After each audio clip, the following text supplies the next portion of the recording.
Hello student, today we are going to start a next chapter, chapter number 5, deposits. Already we have completed 4 chapter of secretarial practices. Now first question from chapter number 5. Explain which type of company can accept deposits. Okay, so here we have to explain types of companies that can accept deposit from the public or that can accept deposit from the members of the company. मतलब हमें इस question में क्या लिखना है कि किस तरह की कंपनी, कौन से टाइप की कंपनी लोगों से या मेंबर से डिपॉजिट ले सकती है।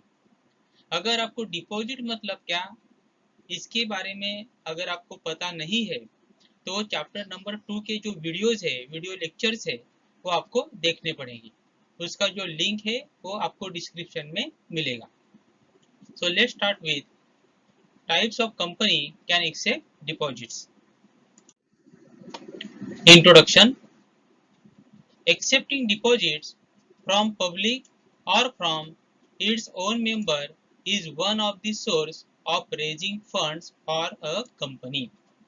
So accepting deposit is another source, additional source available with the company to raise short-term capital. Company can accept deposit from general public as well as from its own members. Company general public कडनं deposit accept करू शकते किंवा त्यांचे जे स्वतःचे members आहेत त्यांच्याकडनं देखील deposit accept करू शकते। तो जो डिपॉझिट है ये एक शॉर्ट टर्म सोर्स है कैपिटल रेज करने का। जनरली डिपॉजिट से जो भी कैपिटल रेज किया जाता है वो शॉर्ट टर्म के लिए रहता है, मतलब मैक्सिमम 36 मंथ्स के लिए रहेगा। It is cheaper to raise funds through deposits. Raising capital through deposit is less costly as raising capital through other modes, other sources like raising capital by issuing shares, raising capital by issuing debentures, raising capital by issuing bonds, etc. Okay, म्हणजे deposit आपण जे accept करतो ते accept करून जे capital raise केलं जातं ते capital raise करण्यासाठी जो खर्च येतो तो अतिशय कमी येतो. And therefore it is said that raising capital by accepting deposit is a cheaper way. Cheaper means स्वस्त. ओके, मतलब अगर हम लोगों से डिपॉजिट लेके कैपिटल कलेक्ट करते हैं, कैपिटल रेज करते हैं, तो वो रेज करने के लिए हमें या मतलब कंपनी को जो खर्चा आता है वो बहुत ही कम आता है। Moreover, there is no dilution of control as it is type of short term loan taken by the company. और दूसरा फायदा क्या है डिपॉजिट का? पहला फायदा ये है कि इसमें आपको आने वाला खर्चा क्या आता है? कम आता है। सेकंड फायदा क्या है कि इसमें डाइल्यूशन ऑफ कंट्रोल नहीं होता, मतलब हम जिन लोगों से डिपॉजिट लेते हैं वो हमारे क्रेडिटर रहते हैं, ओनर्स नहीं। इसीलिए जो शेयर होल्डर है उनका जो कंट्रोल है कंपनी के ऊपर वो बना रहता है एज इट इज, क्योंकि ओनरशिप नहीं बढ़ती है। ओके, तो जिन लोगों से हम डिपॉजिट लेते हैं वो हमारे क्रेडिटर बनते हैं, वो ओनर्स नहीं बनते। और इसीलिए हमारा जो मतलब जो ओनर्स है, शेयर होल्डर्स है, उनका जो कंपनी के ऊपर कंट्रोल है वो एज इट इज रहता है, उसमें किसी भी तरह का फरक नाही पडता। आलं लक्षात? कारण की बघा, जर तुमचे नंबर ऑफ ओनर्स वाढत गेले तर तुमचा जो कंट्रोल आहे कंपनीवरचा तो काय होत जाणार आहे? कमी कमी होत जाणार। जसे जसे number of share holders, number of owners वाढत जातील तसं तुमचं जो कंपनीवरचा कंट्रोल आहे त्याचा जो रेशो आहे, त्याचं जे प्रपोर्शन आहे ते कमी कमी होत जातं। आपण जेव्हा लोकांकडनं डिपॉझिट घेतो, ज्या लोकांकडनं आपण डिपॉझिट घेतो ते आपले क्रेडिटर्स असतात, ओनर्स नसतात। आणि त्यामुळे आपण जरी डिपॉझिट घेतली तरी आपले ओनर्स वाढत नाहीत, तर आपले कोण वाढतात? क्रेडिटर वाढतात। आणि त्यामुळे आपला जो काही कंपनीवरचा कंट्रोल आहे तो ॲज इट इज राहतो। However, accepting deposit can risky option for a company in case it defaults in repaying the deposit.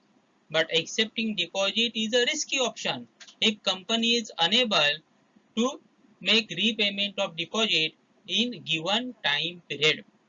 लेकिन डिपॉजिट लेना तो ठीक है, लेकिन वो रिस्की भी बन सकता है। रिस्की कब बनेगा कि अगर आप मैच्योरिटी पीरियड होने के बावजूद अगर आप डिपॉजिट रिपेड नहीं करते, उसका रिपेमेंट नहीं करते, तो कंपनी के लिए वो तकलीफ हो सकती है।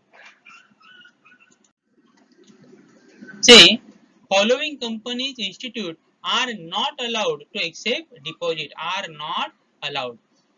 तो अभी हम देखेंगे कि कौन सी कंपनी है जो डिपॉजिट्स नहीं ले सकती। इथे आपण काय बघतोय बघा, फॉलोइंग कंपनीज और institute are not allowed to accept deposit, म्हणजे पुढे दिलेल्या कंपन्या ज्या आहेत त्या लोकांकडून किंवा मेंबर्स कडून डिपॉजिट घेऊ शकत नाही। First, a banking company, any banking company cannot accept deposit from public or from member. कोणतीही बँकिंग कंपनी आपली मेंबर्स कडून किंवा पब्लिक कडून डिपॉझिट घेऊ शकत नाही। A non banking finance company NBFC, for example Bajaj Finance Limited, अगर कोई नॉन बैंकिंग फाइनेंस कंपनी है, मतलब वो फाइनेंस तो प्रोवाइड करती है लोगों को, जैसे कि बजाज फाइनेंस लिमिटेड है, लोगों को क्रेडिट फैसिलिटी तो देती है, लेकिन वो बैंकिंग कंपनी नहीं है, उन्हें कहा जाएगा नॉन बैंकिंग फाइनेंस कंपनी। मतलब एज अ बैंक करके उनके पास कुछ लाइसेंस नहीं रहता है, बैंकिंग का लाइसेंस नहीं रहता। बाकी वो लोगों को क्रेडिट दे सकते हैं, लोगों को शॉर्ट टर्म कर्जा दे सकते हैं, इसीलिए उन्हें कहा जाएगा नॉन बैंकिंग फाइनेंस कंपनी। इस तरह का जो कंपनी रहेगा वो भी लोगों से, मेंबर से किसी भी तरह का पब्लिक डिपॉजिट नहीं ले सकते। हाउसिंग फायनान्स कंपनी, म्हणजे कोणती जरी हाउसिंग फायनान्स कंपनी असेल, म्हणजे जर आपल्याला घर घेण्यासाठी ज्या कंपन्या कर्ज देतात त्यांना म्हटलं जातं है हाउसिंग फाइनेंस कंपनी। मतलब कुछ कंपनी ऐसी रहती है जो सिर्फ घर बनाने के लिए या घर कंस्ट्रक्शन करने के लिए कर्जा देती है, उन्हें कहा जाएगा हाउसिंग फाइनेंस कंपनी। इस तरह का कंपनी भी लोगों से या मेंबर से डिपॉजिट नहीं ले सकता। यहाँ पे हमें याद रखना है, यहाँ पे हमने लिखा है अ बैंकिंग कंपनी, मतलब बैंकिंग कंपनी लोगों से डिपॉजिट नहीं ले सकती। ये सेविंग डिपॉजिट नहीं, करंट डिपॉजिट नहीं, वो ले सकते हैं, बराबर है। सेविंग में पैसा, क्योंकि अगर हम सेविंग अकाउंट ओपन करते हैं तो उसमें हम पैसा डाल सकते हैं, वो डिपॉजिट अलग। और यहाँ पे जो पब्लिक डिपॉजिट बोला है उसका मतलब है short term loan from public, लोगों से शॉर्ट टर्म के लिए कर्जा लेना, वो बैंकिंग कंपनी नहीं ले सकती। Fourth is such other company as the central government will specify have to comply with the provision of section 73 to 76 of Company Act 2013। और ऐसी कोई भी कंपनी जिन्होंने सेंट्रल गवर्नमेंट को स्पेसिफाई किया है, और वो किसमें आती है, सेक्शन 73 से लेके 76 of company act 2013। Companies acceptance of deposit rule 2014 and directives, official instruction issued by the Reserve Bank of India regarding acceptance of deposit। और ऐसी कोई भी कंपनी जिन्होंने सेंट्रल गवर्नमेंट ने स्पेसिफाई किया है, किसमें, section 73 to 76 of company act 2013, company acceptance of deposit rule 2014 and directives, official instruction issued by the Reserve Bank of India. अगर इसमें इन्होंने कुछ स्पेसिफाई किया है तो उन कंपनी को भी डिपॉजिट लेने का अधिकार नहीं रहेगा। तो ये चार टाइप की जो कंपनी, बेसिकली तीन है, और बाकी के जो कंपनी है वो अलग अलग एक्ट में दी गई है, और उनको भी पब्लिक से या मेंबर से डिपॉजिट लेने का अधिकार रहेगा नाही। आलं लक्षात? म्हणजे ह्या वरील ज्या तीन कंपन्या आहेत, non banking company, non banking finance company, housing company, आणि काही कंपन्या ज्यांची list company act 2013, company acceptance of deposit rule 2014, directive official instruction issued by reserve bank of India, ह्यामध्ये ज्या कंपन्या सांगितलेल्या आहेत त्या कंपन्यांना लोकांकडून किंवा मेंबर कडून पब्लिक डिपॉजिट घेण्याचा अधिकार असणार नाही। Following chart shows which company can collect deposit from member or from public. Collect deposit. आता आपण बघणार की कोणत्या प्रकारच्या कंपन्या लोकांकडून किंवा मेंबर कडून डिपॉझिट घेऊ शकतात. C acceptance of public from member. तो मेंबर से कौन कौन सी कंपनी डिपॉजिट ले सकती है? एनी प्राइवेट कंपनी, कोई भी प्राइवेट कंपनी अपने मेंबर से डिपॉजिट ले सकती है. Public company other than eligible company, किसी भी तरह का अगर पब्लिक कंपनी है वो मेंबर से डिपॉजिट ले सकता है. Eligible public company, eligible public company भी मेंबर से डिपॉजिट ले सकते हैं. ओके, तो यहाँ पे हम देख सकते हैं कि दो तरह की कंपनी मेंबर से डिपॉजिट ले सकते हैं. कौन कौन सी? Private company, second public company other than eligible company, and third eligible public company. आता एलिजिबल पब्लिक कंपनी काय असतं ते आपण पुढे बघणार आहोत. ओके, म्हणजे तीन प्रकारच्या ज्या कंपन्या आहेत त्या मेंबर कडनं डिपॉझिट घेऊ शकतात. कोणकोणत्या? Private company, public company except eligible company, and third eligible public company. And from public, अभी पब्लिक से कौन कौन डिपॉजिट ले सकते हैं? तो पब्लिक से कौन डिपॉजिट ले सकता है? Eligible public company and second government company. Okay, तो यहाँ पे हमें याद रखना है कि पब्लिक से दो तरह की कंपनी, दो टाइप की कंपनी डिपॉजिट ले सकती है. कौन कौन सी? एक रहेगी एलिजिबल पब्लिक कंपनी और second government company. Public company is a different and government company is a different. और मेंबर से कौन कौन सी कंपनी लेगी? तीन company, private company, public company other than eligible company, and third eligible public company. और public से eligible public company and second government company. लक्षात ठेवा, private company can not accept deposit from public. Private company public कडनं deposit घेऊ शकत नाही. Private company आपल्या member कडनं डिपॉझिट घेऊ शकते, पब्लिक कडनं घेऊ शकत नाही. प्राइवेट कंपनी मतलब वो कंपनी रहती है जिसके शेयर्स जनरल पब्लिक में इशू नहीं किए जाते. तो जिस कंपनी के शेयर जनरल पब्लिक में इशू नहीं किए जाते उन्हें कहा जाएगा प्राइवेट कंपनी. जिस कंपनी के शेयर जनरल पब्लिक में इशू किए जाते हैं उस कंपनी को कहा जाएगा पब्लिक लिमिटेड कंपनी. उसे क्या कहा जाएगा? Public limited company. और जिस कंपनी के शेयर्स 50% या उससे ज्यादा, 50% से ज्यादा शेयर अगर गवर्नमेंट ने परचेस किए हैं या गवर्नमेंट के पास है तो उस कंपनी को कहा जाएगा गवर्नमेंट कंपनी. ओके, यहाँ पे याद रखना है पब्लिक कंपनी मतलब गवर्नमेंट कंपनी नहीं, वो पब्लिक सेक्टर अलग और प्राइवेट सेक्टर अलग. पब्लिक कंपनी मतलब ऐसी कंपनी जिनके शेयर जनरल पब्लिक को इशू किए जाते हैं उसे कहा जाएगा पब्लिक कंपनी. मतलब उस कंपनी के शेयर कोई भी पर्सन परचेस कर सकता है.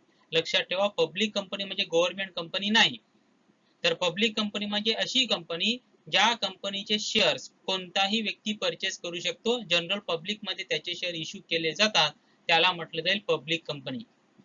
ज्या कंपनीचे शेअर फक्त विशिष्ट लोकांना दिले जातात, जनरल पब्लिकला दिले जात नाहीत, त्याला म्हटलं जातं प्रायव्हेट कंपनी. आणि ज्या कंपनीचे shares minimum 50%, minimum more than 50% share जर गव्हर्नमेंट कडे असतील तर त्याला म्हटलं जातं government company. See what is eligible public company? Eligible public company means a company having a net worth not less than 100 crores. अभी eligible public company किसे कहा जाएगा? जिस कंपनी का नेट वर्थ 100 करोड़ से कम नहीं रहेगा. अभी नेट वर्थ मतलब क्या?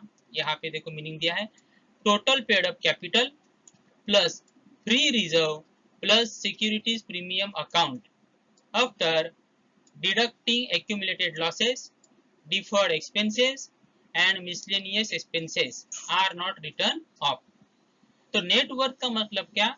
Total paid up capital plus free reserve मतलब जनरल रिजर्व रहेगा या रिजर्व फंड रहेगा, that is free reserve, plus securities premium account, इसमें जो पैसा रहेगा इन तीनों को ऐड किया जाएगा.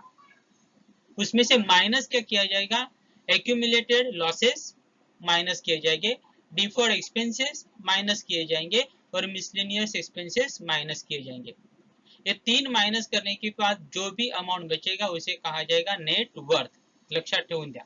आणि नेट वर्थचा दुसरा फॉर्म्युला आहे असेट्स मायनस आउटसाइडर्स लायबिलिटी, म्हणजे आपण असेटची टोटल करायची, त्याच्यामधनं आउटसाइडर लायबिलिटी काय करायची मायनस, जी अमाऊंट येईल हा नेक्स्ट फॉर्म्युला आहे, त्याच्यामध्ये दोघांपैकी कोणताही फॉर्म्युला वापरला तरी आन्सर काय येणार आहे सेम। ओके, म्हणजे असेट्स मधून, टोटल असेट्स मधून आउटसाइडर लायबिलिटी काय करायची minus, you will get net worth. Okay, तो जिस कंपनी का नेट वर्थ कम से कम 100 करोड़ रहेगा या उससे ज्यादा, उस कंपनी को कहा जाएगा एलिजिबल पब्लिक कंपनी। सेकंड, मतलब और कहा है उन्होंने, क्या कहा है और, या turnover of not less than 500 crores and which has obtained prior approval of its shareholder through special resolution for accepting public deposit। और ऐसी कंपनी जिसका टर्नओवर 500 करोड़ से कम नहीं है, मतलब उसका टर्नओवर मोर देन 500 है, ऐसी कंपनी और उस कंपनी ने शेयर होल्डर से पब्लिक डिपॉजिट लेने के लिए special approval, special resolution pass किया है, उस तरह की कंपनी को क्या कहा जाएगा, एलिजिबल पब्लिक कंपनी। आलं लक्षात, म्हणजे एलिजिबल पब्लिक कंपनीसाठी दोन आहेत कंडिशन, क्रायटेरिया। एक, तुमचं जे नेट वर्थ आहे ते नॉट लेस दॅन 100 करोड असलं पाहिजे, म्हणजे नेट वर्थ 100 करोड पेक्षा जास्त असलं पाहिजे, किंवा और किंवा तुमचं जे टर्न ओव्हर आहे ते 500 करोड पेक्षा जास्त असलं पाहिजे, तसंच त्याचबरोबर तुम्ही स्पेशल रिझोल्यूशन पास करून घेतलं पाहिजे शेअर होल्डर कडून टू एक्सेप्ट पब्लिक डिपॉझिट। म्हणजे ह्या दोघांपैकी एक क्रायटेरिया जरी मॅच झाला तर तुम्हाला काय म्हटलं जाईल, eligible public company. Turnover means income from sale of particular for a particular period, मतलब गुड्स या सर्विसेज बेच के आप जो इनकम कमाते हैं उसे कहा जाएगा टर्न ओवर। ज्यादातर वो एक साल में कितना है वो देखा जाएगा, एक साल में अगर आपका टर्न ओवर 500 करोड़ से ज्यादा है तो आप क्या बनो, आपकी कंपनी क्या बनेगी, eligible public company. Private company, a private company can accept deposit from its member or a director or relative of director। So private company are not allowed, private companies are not allowed to accept deposit from public। It means private company can accept deposit only from its member or from directors or from relatives of director। Okay, तो private company public से deposit नहीं ले सकती, private company चाहे तो अपने ही member से deposit ले सकती है, डायरेक्टर से डिपॉजिट ले सकती है, या डायरेक्टर्स के जो रिलेटिव्स रहती है उनसे डिपॉजिट ले सकती है। Eligible public company, this company can accept deposit from their members and also from the public, and eligible public company can accept deposit from their member as well as from general public. और इस तरह का जो company रहेगा वो general public से भी deposit ले सकती है या मेंबर से भी डिपॉजिट ले सकती है। और एलिजिबल पब्लिक कंपनी, लेकिन अगर कोई ऐसी पब्लिक कंपनी होगी जो सिर्फ, जो पब्लिक कंपनी है लेकिन एलिजिबल नहीं है क्योंकि उसका नेटवर्थ, जो नेटवर्थ आया है वो 100 करोड़ से कम है, या उसका टर्नओवर भी 500 करोड़ से कम है, लेकिन वो पब्लिक कंपनी है, ऐसी कंपनी सिर्फ अपने मेंबर से ही डिपॉजिट ले सकती है, पब्लिक से डिपॉजिट नहीं ले सकती। ओके, तो यहाँ पे हमें पता चलेगा कि कौन सी कंपनी डिपॉजिट ले सकती है और कौन सी कंपनी डिपॉजिट नहीं ले सकती।